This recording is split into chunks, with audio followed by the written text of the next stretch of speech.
He's live.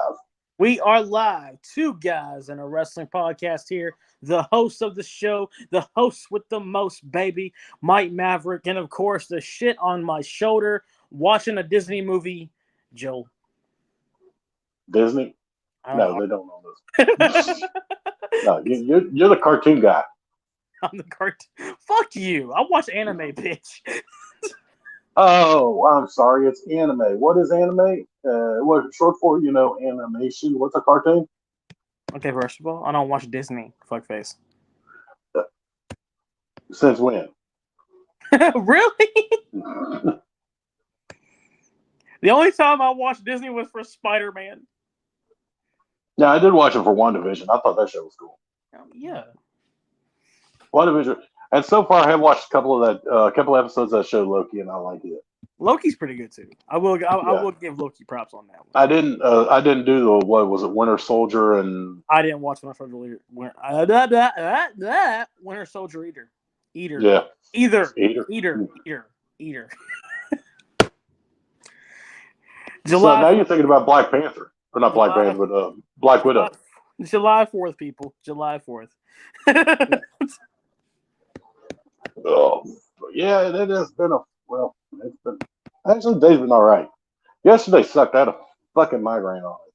Anyways, let's talk about the week in the crazy mixed up world of professional wrestling. I gotta say, Raw was a little.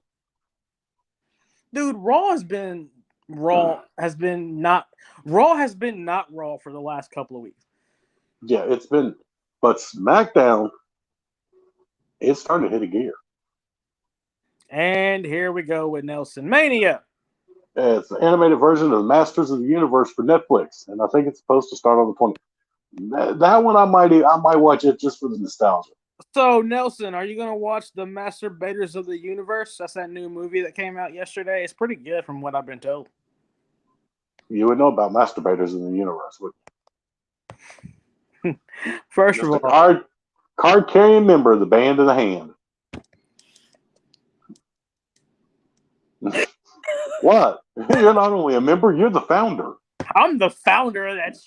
Whatever. Fuck you. Anyways, so anything like notable happened on Raw? Nothing that I can really think of, honestly. Nikki Cross picked up another win. Did you just call me an idiot? Yeah. Okay, says the one who takes a majority of his check and goes to gay bars and gets plugged by a dude named Randy Hogan. I'm just putting it out there. Right. Don't bring Randy Hogan into this, man. He didn't do nothing to nobody. He was just giving a shitty gimmick. No, I recently downloaded Randy Hogan on 2K20 just because I wanted to be an asshole. Well, that's like I said, man. It ain't his fault. He didn't. He just got. He almost was as bad as suffering from the Virgil disease. Dude, okay, what was the whole idea of Randy Hogan? Like, was that a spoof off Hulk Hogan? Yeah. It's not hard. Yeah, that was exactly it. It's not hard to spoof him. I mean, he looked like Hulk Hogan. So they were like, hell with it, you're going to be Randy. Except he came out in blue. He didn't come out in the whole red and yellow. Well, no, because then at that time, there really was a thing about not stealing gimmicks. I mean, to an extent you could. Like, you have Nature Boy Ric Flair taking it from Buddy Rogers. And they had a match for it. They had a match for the Nature Boy. Yeah, they did do a Battle of the Nature Boys. It's actually a killer match. It's if they moved over the Hidden Gems onto Peacock, it's on there. No, it's not on there yet, but from what I've read, everything that was on the network is supposed to go over to Peacock at least before August or September. Yeah, that's what I'm saying. If they moved the Hidden Gems over, then it would be on there. Oh, Jesus Christ, Nelson. Nobody's going to fucking sue us. Get over that. Dude, first of all, everyone knows you're gay. Just come out, bro. Anyways. And if you sue me, what are you going to sue me for? What are you going to get? A pack of Menthols and a fucking pop? That's it.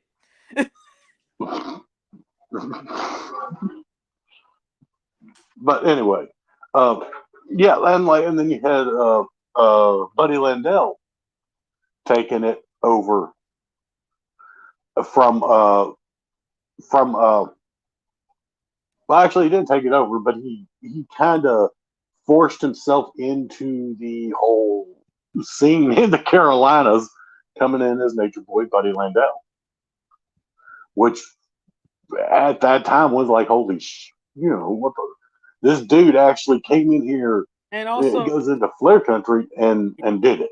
And also to Nelson's little comment there, I have gay friends too. I can say some stuff like that, and they're okay with it. Okay, first off, if we're going to get this, and we're going to just get this the fuck out of the way, and then that's the end of it, or I'll start kicking. You can't sue somebody for saying going to a gay bar. Yeah, there was no defamation of character, no libel, or anything of that nature. If it could be considered disrespectful if he used some other choice words for it, but he didn't. He said a gay bar. Yeah. That is perfectly acceptable. Hence why it's called the LGBTQ plus community. Gay is in it. So if you wanted to, if you want to go into that kind of thing, you can do that and go to a different level where there's things that would be said that would be disrespectful and things of that nature. But as I've told you before, there's nothing to sue. Yeah. You keep bringing this stuff up about lawsuits and lawsuits. Go talk to a lawyer and say, somebody on Facebook said I went to a gay bar. I'm going to sue them. For what? In order to sue, it has to be either defamation of character or libel, which is written or verbal. So by you saying that is disrespectful to you to be said you are going to a gay bar, you are in fact violating exactly what you say we are. Because if you find it disrespectful to say you're going to a gay bar, you're the one with the problem with it, not us. So, last of that subject. If I hear anything in it again, we will get rid of the chat. Now, back to what we were talking about. Which was... We were talking sort of about rip-off gimmicks through the Carolinas because Nature Boy Buddy Landell and Nature Boy Ric Flair at the same time. Where does Nature Boy Paul Lee come into this whole thing? There were a lot of Nature Boys. The fact of it is, Buddy Rogers really had a large following with the Nature Boy gimmick. And then when Ric Flair picked it up, he took it to like the upper stratosphere. Because, I mean, he was even more famous than Buddy Rogers.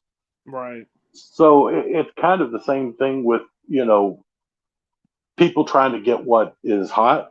And also, if you don't look at the small print, a lot like the old true outlaw mud shows used to do, you would see in big print the Nature Boy and automatically think Buddy Rogers, Ric Flair, and you'd show up and it would be Roscoe P. Coltrane, it would be somebody completely different. Right. And that's a lot of the reason they used a lot. There were a lot of names copied. Wasn't there also a parody company? Yes, and there actually is still. And yes, he did. He actually Hogan actually took the main run of his character comes from Superstar Billy Graham. Pretty much. And if you want to go back further than that, it came from Bruno Sammartino too. Bruno's kind of put. And Jesse Ventura. Got to throw him in there too. Jesse Ventura was far more of Bruno, not Bruno, but Superstar. Yeah. Than Hogan was. Yeah. But Superstar was the first one to come out with the bleach blonde hair and the bandanas and the physique. Let's face it. Let me ask you a question, and this is just a question.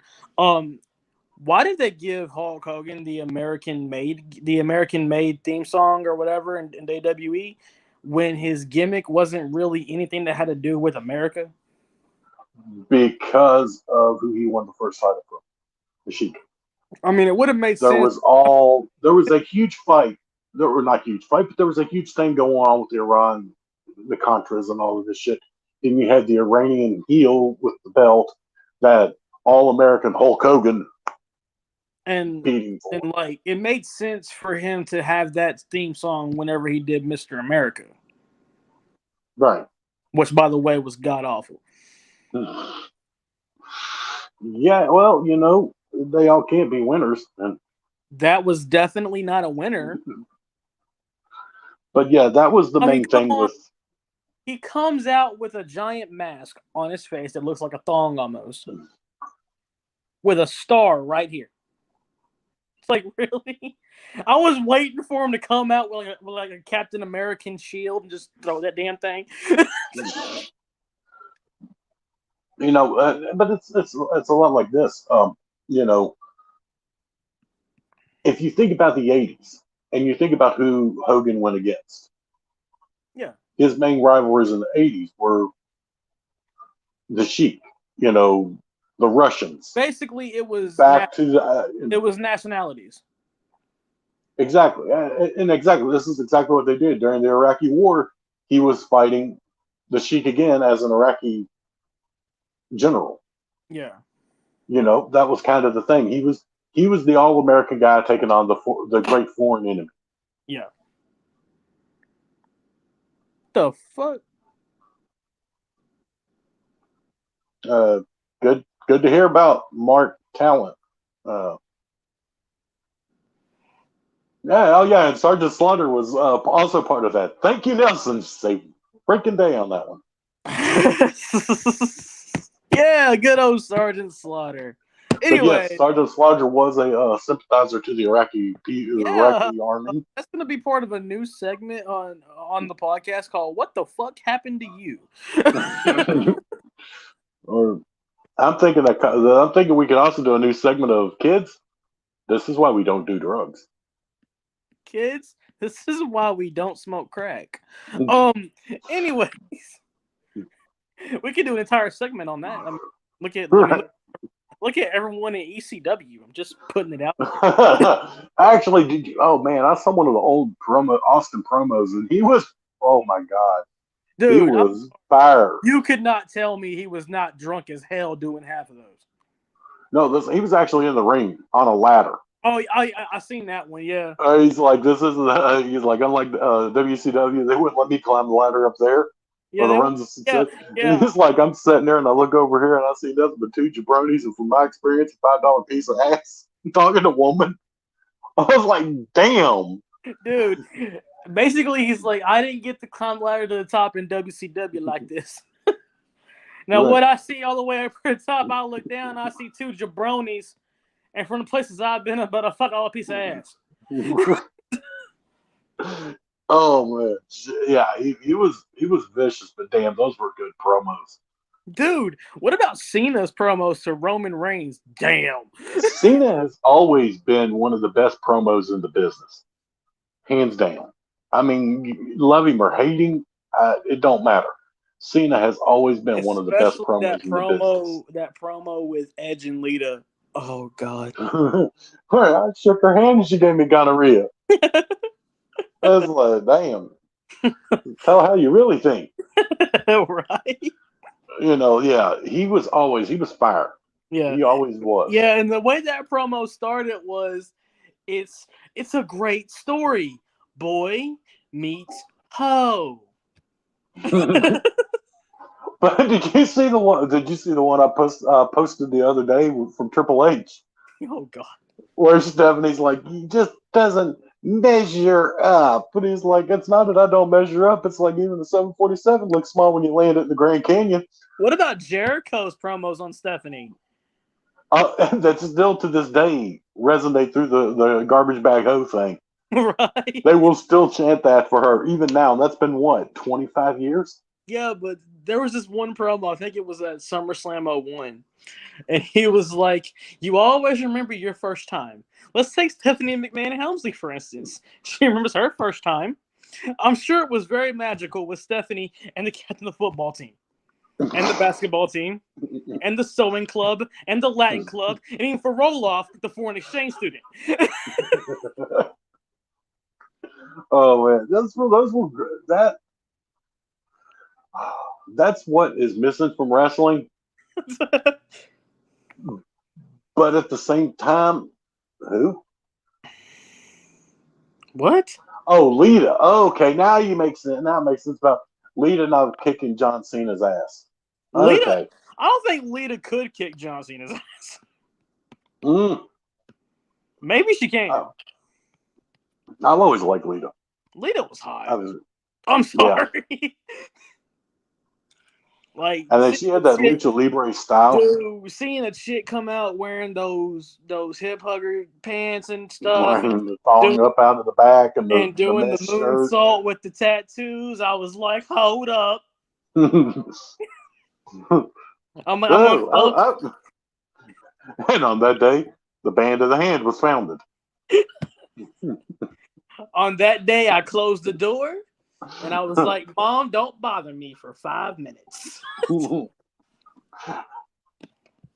And about 30 seconds later, I didn't need the whole 5. Came out with a big ass smile on my face. My mom was like, "What did you do?" Nothing.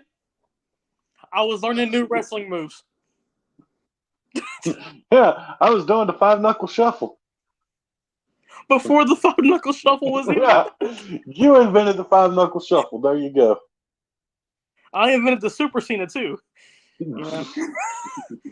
Come out with that hand like freaking freaking Quagmire. Mel's coming. As you can see, folks, normally we plan and get everything ready and have a very professional show for you, but this is a holiday edition of the show, and we did about zero planning. Yeah. I would like to say we put in minimal effort into this, but then again, I would say minimal effort would even be spotting the some points. And dude, you need to get off freaking Twitter and stop talking crap about Trish. Hold up. Whoa. No, dude, I know you always say, but now, no. You need to get on Twitter and look at you some Trish. That girl is... Calm down, Joe. Calm down. Calm down. No, she posted a couple of pictures yesterday, and it was literally like that just sit there for a minute and just like, damn. I mean, literally, it was...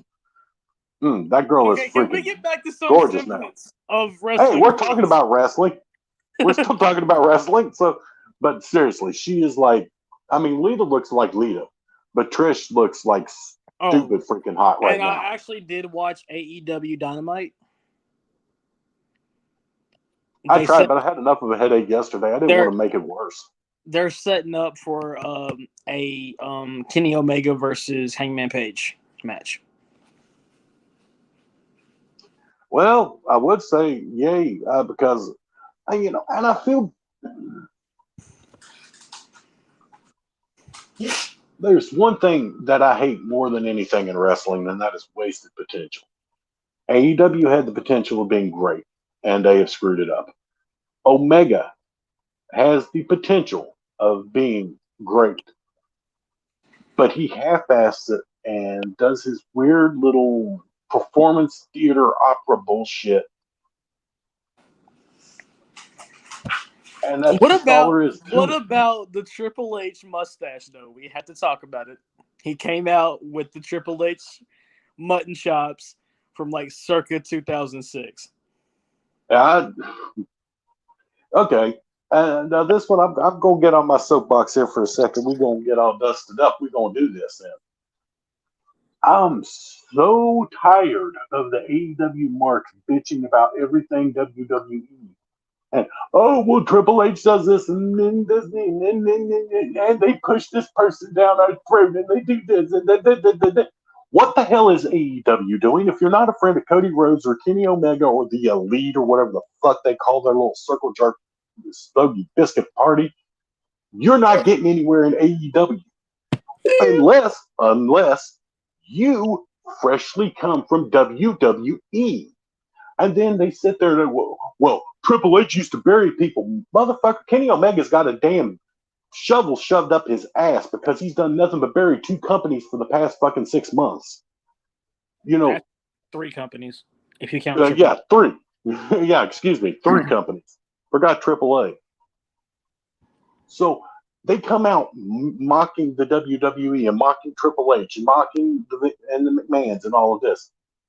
They're doing the same thing, except for one little factor, much like WCW in the days of Hogan and Hall and Nash. They've got this other little flunky that so wants to be part of the cool kids that he will give them anything and any amount of money that his dad actually worked for to do to keep these people happy while they're literally bankrupting him and his fucking family. Nelson's comment was, "What companies is he burying?" He is currently burying Impact because they've thrown everything but the kitchen sink at him, and he has yet to even let them get in a minimal of offense before pinning them. And AAA, because I don't even think he's been in AAA in how many months to defend their title? Dude, the last time he defended their title in AAA was Triple Mania, and it was directly after Hard to Kill, so that was back in January. So, yeah. And that's what they do. And then you've got my favorite tag team. You've got those little arrogant fucks, the Young Bucks. Oh, God. Who constantly sit there, sucking their own cocks off, talking about how great they are. Well, yeah, you could be real fucking great when you own the company. Yeah, pretty much. You know, I tell you what, I'd say right now, right this second, today, to the current, not in their primes, go get the Steiner brothers and have a match. You try to super kick them. We'll see what happens.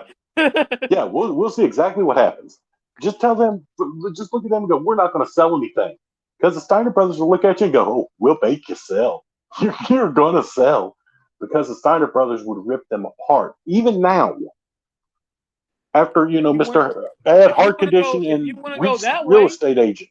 If you want to go that way, let's just put it this way. Put them against any number of people in the WWE that used to be a tag team or is a tag team now.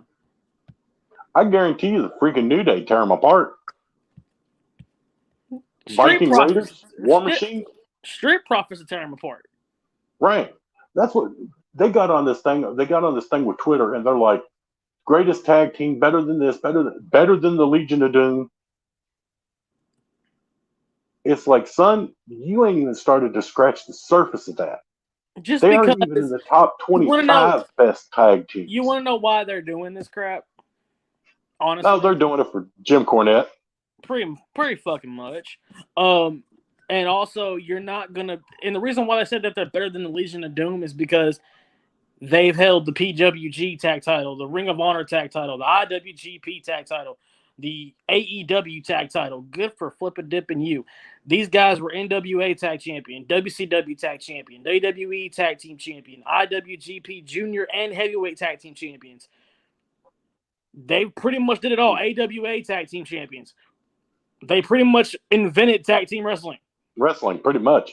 But I'd say you can go on a more modern, if you wanted to go to a belt collector. How about the Dudley Boys? They would be a really good tag team to go against the Young Bucks. Can you imagine that match? And yes, you could probably beat the Young Bucks in your chair. That's just it. Look at that. Look at the amount of belts that the Dudley Boys have held. 23-time tag team champions. They've held every belt out there that existed at the time. The only belt that they didn't hold was Ring of Honor. Ring of Honor and, of course, AEW. But they don't want to go. AEW didn't exist. Exactly. But other than that, retired. They held every title. ECW, WCW, New Japan, WWE, Impact. NWA. They were NWA tag team too. And TNA tag champion. Yep. They are the most decorated tag team ever in the business. Yeah.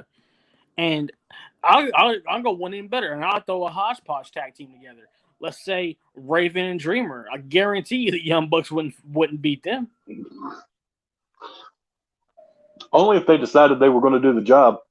The Eliminators. See, the Eliminators. Yep. The Gangsters. Could you imagine? Oh my God, the Gangsters. Oh, done.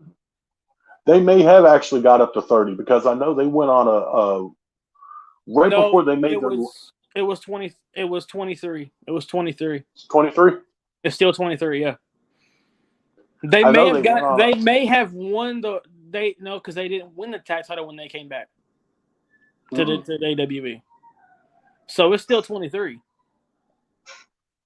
They did a bunch of warm up shit though before they got back, and I was thinking that maybe they got in a No, title shot. no, you're thinking no, you're thinking the Hardys. Yeah, that's another one. Because they did that. how many? Because they did that Expedition of Gold thing or Right whatever. for Broken Hardy. Yeah. Well, the Young That Bucks. is The Young Bucks have beaten the Hardys. Yeah, WrestleMania weekend before they came back to to WWE In a ladder match. Mm-hmm. Hell, let's do it this way. Fucking Kevin Owens and Sami Zayn, put them against the Young Bucks. They used to be a tag team in Ring of Honor. Yep.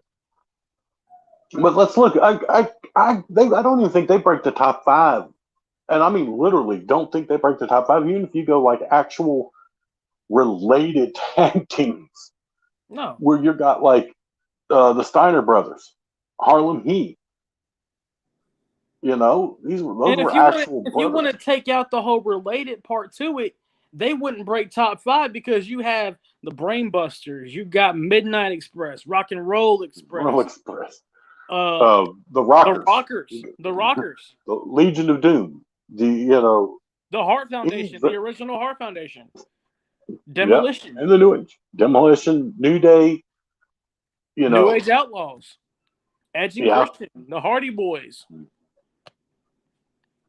That's what I'm saying. This is like fuck. They won't even compete with Rated RKO, and that's saying a lot. That is the team that I wasn't even going to bring up because that would have got laughed out of the damn building if you put the Young Bucks up against the Brothers of Destruction. Literally, the Young Bucks would die within 5 minutes. Right. Because, Kane and The Undertaker as a team against the Bucks were no. Yeah. The Undertaker the first time they did any of their goofy shit, they'd have just been like, okay.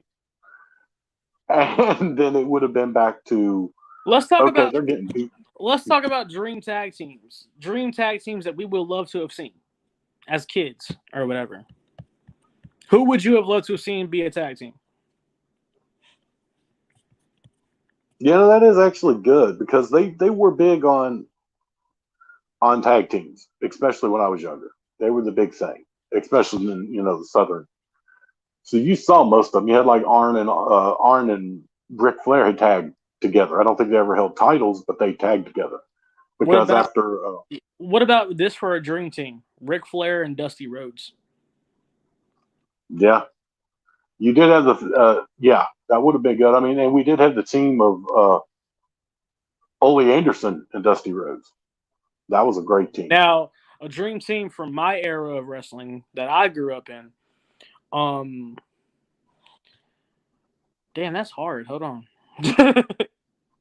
I would have loved to have seen Stone Cold Steve Austin and Bret Hart during their rivalry become a tag team. Can you imagine the stuff that would have happened during that rivalry if they would have became a tag team? Right. And I think Nelson's got one there. The $1 Million Man and Hulk. That would have been a cool tag team. But it wouldn't have worked because Hogan was the All-American and DiBiase was the epitome of 80s America. It wouldn't have worked. But we're just saying that the star, like you with Austin and Hart, the stars have aligned and somehow they ended up this team. I think seeing Hulk Hogan formerly as, him playing on the everybody's got a price gimmick. Yeah.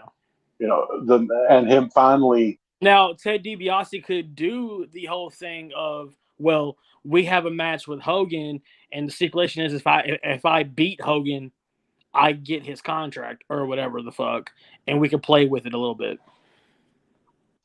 I still think it would have been good with, like I said, him doing the everybody's got a price, have Hogan do a heel run, Yeah, and literally him just buy but Hogan. but would it have worked? That's the same thing I said with him getting his contract, quote unquote. He pretty much owns Hulk Hogan. But if this were to happen, if Hogan and DiBiase were to team up, that would have changed history because Andre wouldn't have became champion and Ted DiBiase wouldn't have bought the belt from Andre. Well, see, no, see, I don't think it would have necessarily, because think of it this way. So let's do it a little differently. Let's go on and have the belt on Andre. Okay. Automatically, you know, a Hogan heel run in the '80s is going to be very short. It's going to be about a month at most. Right. So you have DiBiase by Hogan to take on Andre the Giant. You know, there's no way that Hogan switch roles. Instead of Andre being brought in by DiBiase to take on Hogan, Hogan is brought in to take on Andre. Okay. You have the unbeaten Andre, the blah blah blah. All of that's the same. And like I said, instead of having Andre as the, I mean, you're never going to not have him as the dominant figure he was, because the guy went, I think, something like 15 years undefeated. You know. Right. Right. But have him as Hogan's friend and him still coming up. Why are you doing this? Why are you doing this, man? Snap out of it. Money's not everything. You know, we're friends. We're this, we're that. And right, kind of a Virgil switch.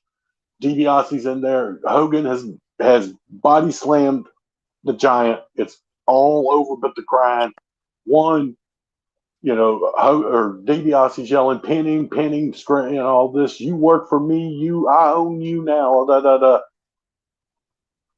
And Hogan stands up before three and attacks the $1 Million Man. Now you had the whole run with Hogan being in it, but I think the Ultimate Warrior and Sting. Well, actually, they were a tag team to begin with. Yeah. Now, for me, another team that would have been cool to see was the franchise and Lance Storm in ECW. Yeah. I think they would have been a really cool tag team. Just put those two together as a tag team, not part of a faction. Right, and I got to say, there's one, and I've always kind of thought these two matched up well with styles and could have been a really great heel tag team. And I always thought it could have worked with Wade Barrett as he was, not Bad News Barrett, with the Nexus. Okay. And Randy Orton. That would have been a great team. They probably would have had. They probably would have had at least maybe one, maybe two runs with the belt, with the tag titles, and there you go. Before imploding, you know, because again, that kind of team would have been destined to implode. What about RVD and Jerry Lynn in ECW? Yeah, their skills match each other perfectly. I think if you would have put them as a tag team, it would have been gold in ECW. Mm-hmm. And with the kind of mix and the high flying and the way they work, yeah, they would have been huge for ECW.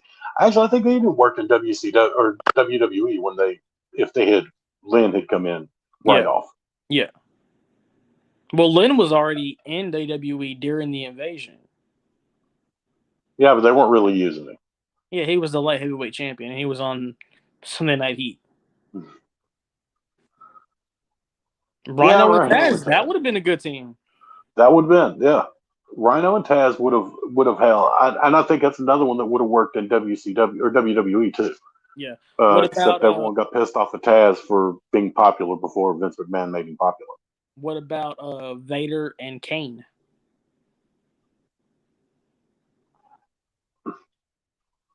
There's one problem I've always seen with the big teams like that. I mean, LOD was an anomaly, a freak of nature.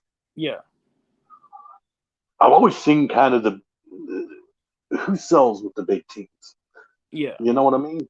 Well, I mean, with Vader and Kane, you would have them demolish the roster, become tag team champions, and then have the implosion happen. and have one of them cost the other one the title or the tag titles, and then that Yeah, begins the rivalry. because wasn't like Kane and Big Show tag team champions? Yeah, until the whole May 19th thing happened and Kane attacked Big Show and try to pluck his eye out. So you're looking at kind of the same thing with it. Yeah. Well, I mean, the reason why I said Vader and Kane, because let's face it, Vader, if you were to take Vader in WCW and then implant him in the WWE and then also have Kane there at the same time, imagine how dominant of a force they could have been in tag team. Right. And I gotta say, and I was actually listening to somebody else talking about that. They were talking about if Vader should have kept Vader's style from Japan and brought it into the US. He changed up a bit when he came into the US. Not really. In WCW, it was similar to his Japan style. It was similar, but not exactly. And when he came into WWE, it was even less. Yeah. And it was neat. He did have to change because that Japanese style at that time would not have worked in the US. Yeah. The strong style, the stiff style would not have worked. I mean, it worked in WCW because they had him in there against Ron Simmons and the Steiners and the Legion of Doom. And guys that wouldn't complain about being roughed up a little bit. Right. They get stiff with him. He gets stiff with them. Everybody's stiff with everybody, and everybody goes home happy. Why are we talking about people getting stiff, man? That's just that's messed up. Was it making you stiff now? No. And actually, if you want to look at that tag team, you have the Ultimate Maniacs. That was Survivor Series. That was a good team, but Ultimate Warrior was in his phase of destrucity. And I think they had one tag team match, and that was about it. Well, they were basically put together for Survivor Series. No, they had like one actual tag team match aside from the Survivor Series thing, and then they imploded by SummerSlam '92 and fought each other. Because cocaine's a hell of a drug. Very much, yeah. And then you actually got to wonder who could do the. That's probably why the implosion happened. It'd be like, did you do all my coke, you son of a bitch? And then they get into a fight over who snorted the most coke. Good God. You know what would have been? You can't tell me both of them weren't fucking. Yeah, but tweaked to the gills. You know what really would have been a good deathmatch team? I know how much you hate death matches. Bruiser Brody and Sabu. It's not the old death matches that I don't like, because the old death matches had an art to them. Yeah, you would see these guys go out there and they would get just absolutely destroy each other and look like bloody freaking piles of hamburger. Go into the back, take a shower, and there's like three marks on them. Yeah, but they knew how to use the art to do what they needed to do. There is no art with new death matches. Yeah. New death matches are people trying to kill each other. And but what do you think of that team, though? Bruiser Brody and Sabu. Well, I mean, you could actually do it, Bruiser Brody and the Sheik. That's true. That would be because they had great rivalries together. But oh dear God, can you imagine the team that had to fight to face them? I would feel bad for that team. They talk about the fact that especially if they're an enhancement team. They talked about the fact that the Sheik looked crazy when he did what he did, and you looked horrible coming out of it. And but there was not a spot of blood on you that he didn't plant. And Brody was just a freaking and twister. Brody was the same. Brody was the same. He was a twister coming at you, brother. Right. But they wouldn't put a mark on you that they didn't plant. Yeah. They knew everything start to finish. Yeah. And that's where the art is lost. Yeah. With the new death matches. And that's just it. Yeah. And we have Sandman getting thrown into the mix. Who would you team Sandman with? That's hard. Because who really matches his style? To make a good actually, team? Him and Dreamer always work good together.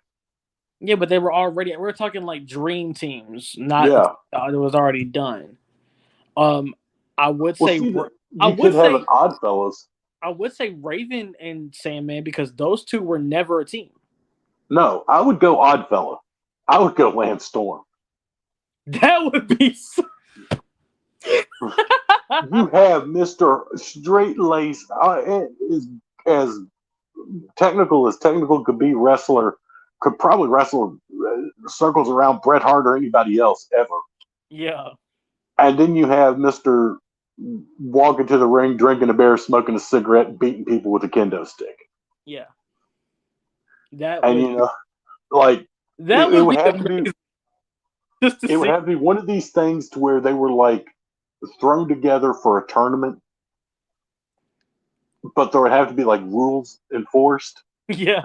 So it's like, Sandman gets to the ring, out comes the kendo stick, and Storm's running up and grabbing it, pulling out, and he's like, "No, you got it. No, you got to wrestle." This just the comedy of that team. Right, and let's face it, it would be like RK Bro, the Rocket Sock Connection. It would have been. I think that team could have been like a Hall of Fame caliber team. Oh yeah, it really would have. And you know what? You know what would really be funny, just to be funny, have both of them in the final of the tag team tournament. Both lock in single leg Boston Crabs. Right. Yeah. I can see it now, I can see it now. Lance Storm locks it in. The guy's getting ready to run in, hitting from behind. Sandman comes running in, ducks, jumps across, clotheslining. He's got it locked in. He looks over at Sandman, and Sandman's doing the same move he is, and it's just like, the hell, And then Joey Styles on commentary going, "Oh my god! Oh my god! Oh my god! There's two of them! There's two single leg Boston Crabs!" That you got to admit though, that would have been a hit for a team. Oh god, it would have been the greatest team ever. And that team would have carried you through like maybe 6-7 months, almost a year. Mm-hmm. And how about we go with another unlikely team, but someone to maybe help get Mikey Whipwreck from ECW and throw him with the Hurricane. Oh, good God. Really? Really? Poor Mikey Whipwreck, who, had like an 800 match losing streak or some shit. Why would you put Mikey Whipwreck and the Hurricane? Because the Hurricane is going to be inspiring to him. He's good. We're not doing superhero in training. We're doing I'm not your tag team. It's like, I'm not your tag team partner. I'm not this. I don't like you. I don't want this. I don't want that. But the Hurricane is there to keep inspiring him. And, lift yourself up every time you lose and all this shit, and keep going with that like that. And until either Mikey Whipwreck either attacks him or gives in and starts going with it. Yeah, but going back to the whole Sandman Lance Storm thing, we can have Sandman doing his beer bash thing, and then Lance's he gives Lance a beer, and Lance just looks at it, and he's like,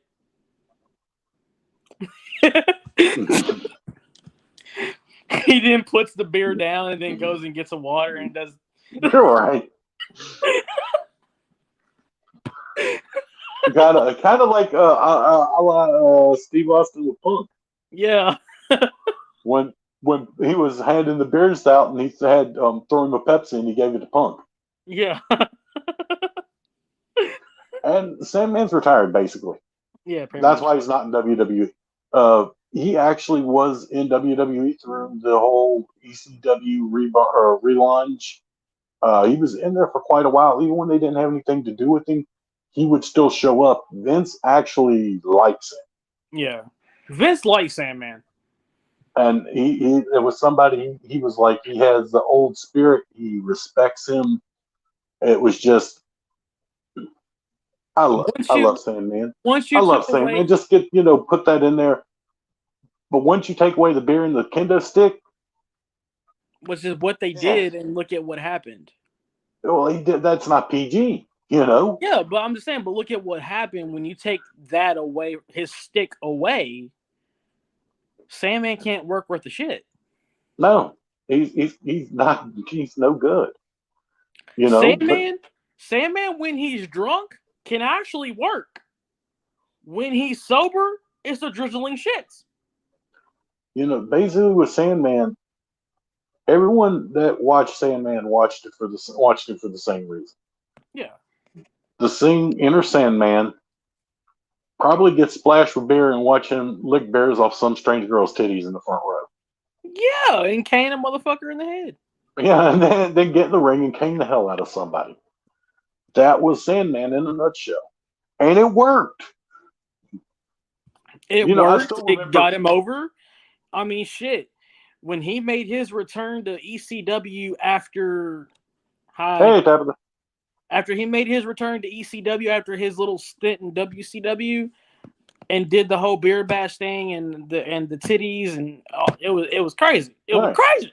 And they tried to, and they did the same thing, and that's what they should have known it wasn't going to work because they tried to do the same thing with him in WCW. They kind of took away the stuff that made him the Sandman, and he was hardcore hack, and it just didn't work.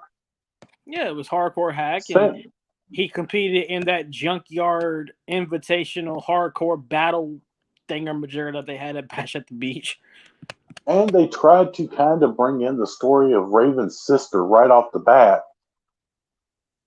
And if you hadn't watched ECW, you had no clue what the hell was going on or what they were talking about. You had no idea who the hell Raven's sister even was. Right. Because that's what I'm saying. Well, they didn't even mention Raven's sister in ECW.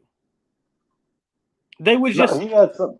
They would just say something else. they would just say, "What's the problem? Have you gone soft because of you and that girl?" They wouldn't mention who it was.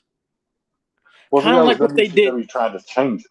Kind of like what they did in TNA with Raven. Remember in TNA, whenever Raven was wanting to get the NWA title, and then Rhino got in his face and was like, "What's going on? Did you go soft? What happened? Is it you and that girl again? What's going on?" And then Raven attacks him. Yeah, but I mean, it didn't work. And you know what pissed me off though about the whole Raven being fired from WWE? He was going to start this series, this angle of the 7 deadly sins. I would love to see where that. Yeah, but there again, God only knows how it would have ended with WWE. That's also true. I mean, we might have ended up with like 7 Katie Vick incidents. We don't know. We don't talk about Katie Vick. Definitely not on WWE TV. We don't talk about Katie Vick. And I'm sorry. The high point for me this week, whenever it came to wrestling, was Pat McAfee on top of Michael Cole. I love that. Oh my God. He's dancing on top of Michael Cole. I don't know what they're doing with Dreamer right now. He's still doing that anthem. I know, but I'm just saying that doesn't fit Tommy Dreamer. It doesn't. But yeah, Pat McAfee on top of Michael Cole. Give me that every day. Not like that. That came out wrong. Pat McAfee. I gotta say, dancing on Michael Cole. I've said this before, and I'll say it again. I did not like Pat McAfee, but him on commentary, it is just a great thing. Dude, Pat McAfee on commentary is awesome. I'm sorry. I mean, that's it. Basically, great thing. What he does on commentary is what he does during his podcast. Similar. But I mean, he makes like that. He how many times do you see him standing up on the damn desk? Right. He's yelling, he's screaming,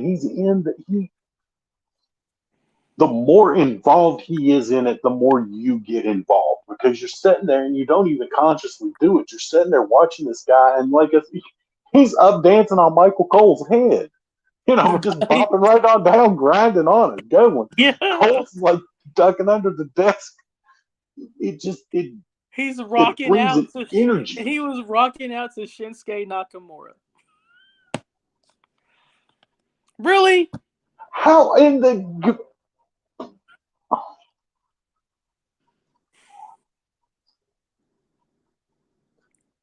We're ending the podcast on this. you could not get two more different people if you had Mini Me and Kareem Abdul-Jabbar. How is Jim Cornette annoying? How is Jim Cornette annoying? I'm waiting for you to give me an answer.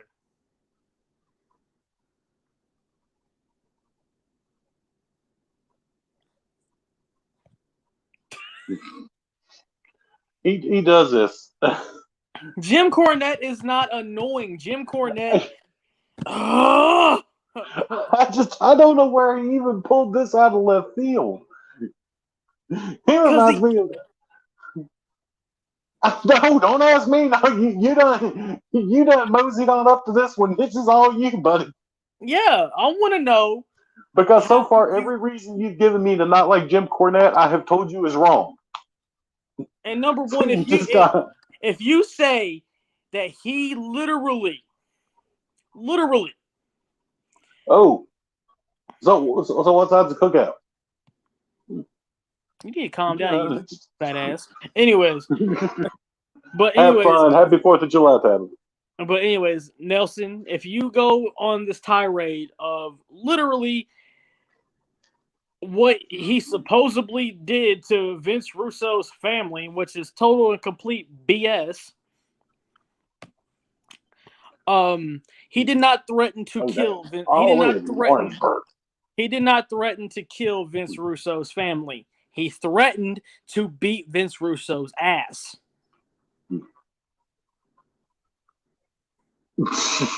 Look here, Tabitha. Right. Shut up. Anyways. Well, I do want to say, Tabitha, have a great cookout and happy 4th of July. Thanks for stopping in. Yeah, but for real, thank you for stopping in and have a great 4th. Then what are you talking about? You need to pony up to this, man. Guess who won the pony? Nelson did. Come on. Thanks. Yeah. This is Nelson language for I don't know, so I'm just going to keep repeating stuff as vaguely as possible. I don't know. Mike got all hot about this one. Usually I'm the one who gets hot about Cornette, but now Mike's all getting all Tubba mode going over there. It's because I want to know. I want to fucking know why you will sit there and say that Jim Cornette is annoying. Yes, Jim Cornette can be an obnoxious prick sometimes, but I'm the same way. Joe's the same way. So thank you, bye. And here's the thing. For you, Nelson, I'm not going to edit it. Thank you, fuck you, bye. Yeah, you do that. Oh, Lord. Yeah, you two getting all hot. To him, he comes off as a jerk. What shit? Cornette can. That's because Cornette's tired of idiot-ass fucking people. He's old. Well, speaking of 4th of July stuff, anyway, you got anything else you want to add in, or you want to just call it for the week and let everybody go and enjoy their hot-ass day today? I say we call it, and I'm going to try to calm down after the whole Nelson Mania. Yeah, you need to take a breath. Take a breath. Chill. Yeah. Fucking asshole. Anyways, for Two Guys in a Wrestling Podcast, I'm Mike Maverick, Joel, everyone in the comments, thanks for being here, and we'll see you. Same Two Guys time, same Two Guys channel.